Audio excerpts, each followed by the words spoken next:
আসসালামু আলাইকুম। আজকে আমি সম্পূর্ণ ভিন্নধর্মী একটি এপিসোড করার জন্য আপনাদের সামনে উপস্থিত হয়েছি। আমার আজকের এপিসোডের বিষয় হচ্ছে বিশ্বের সবচাইতে বড় ঘড়িকে নিয়ে। হয়তো চিন্তা করতেছেন এটা কোথায় বা কিভাবে? হ্যাঁ, আসুন আমরা সেটাই জেনে নিচ্ছি। আল্লাহর পবিত্র ঘর কাবা। এটা কালো গিলাফ দিয়ে আচ্ছাদিত। কাবা শরীফের ছবি যারা আমরা নিজেরা গিয়েছি অথবা এখন যেতে পারিনি তাদের সবার মনের মধ্যেই অঙ্কিত অবস্থায় আছে। কাবার চারিদিকে নির্মিত মসজিদুল হারাম বিশ্বের সবচেয়ে ব্যয়বহুল একটি স্থাপনা।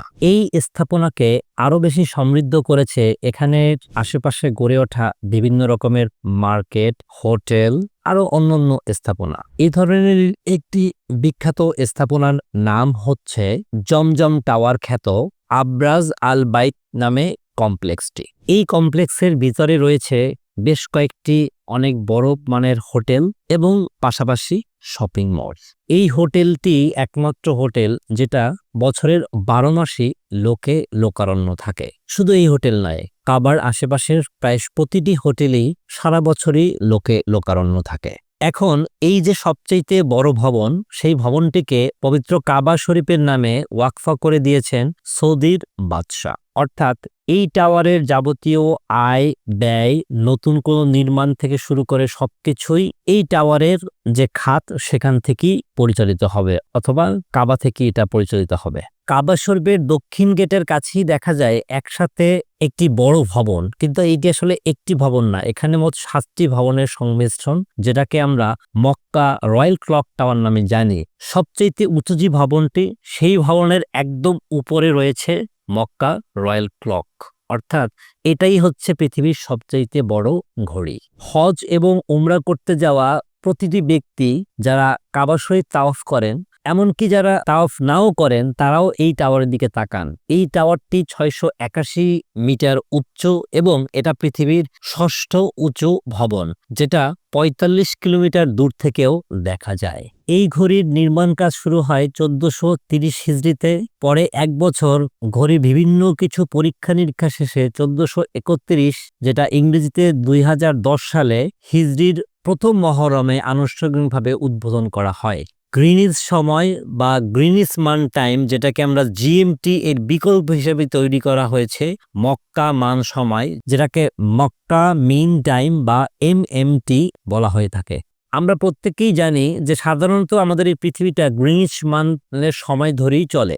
যেমন বাংলাদেশের সাথে জিএমটির পার্থক্য হচ্ছে 6 ঘন্টা, কিন্তু আপনি যদি এমএমটি মানে মক্কা মিন টাইমের সাথে মিল রেখে চলেন তাহলে সময়ের ব্যবধান হবে 3 ঘন্টা।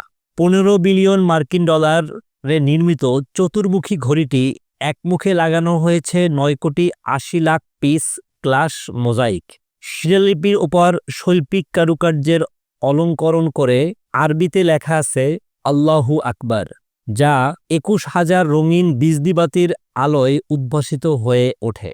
আল্লাহ তাআলার নামের উপর দিকে 590 মিটার উচ্চতায় স্থাপন করা হয়েছে সোনা দিয়ে মোড়ানো 75 ফুট ডায়ামিটারের একটি বাঁকা চাঁদ।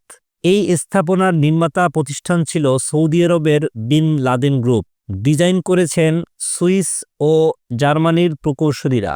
ঘড়িটির প্রস্তুতকারক প্রতিষ্ঠান জার্মানির এস.এল. রাশ কোম্পানি। তুরস্কের রাজধানী ইস্তাম্বুলে সেবাহির মলে যে ঘড়িটি আছে, আয়তনের দিক থেকে এটিই ছিল এতদিন বিশ্বের সবচাইতে বড় ঘড়ি, যার ডায়াল ছিল 36 মিটার চওড়া।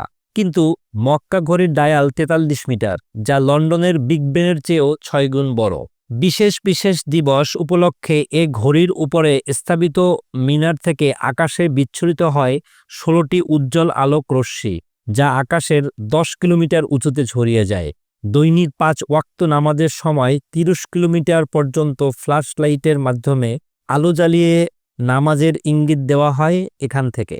মক্কার চারপাশ থেকে রাতে 17 কিলোমিটার এবং দিনে 12 কিলোমিটার দূর থেকে স্পষ্টভাবে ঘড়িতে সময় দেখা যায়। আর ঘড়িতে স্থাপিত প্রায় 20 লাখ এলইডি বাতি আল্লাহ তাআলার নামকে উজ্জ্বল করে রাখে সব সময়।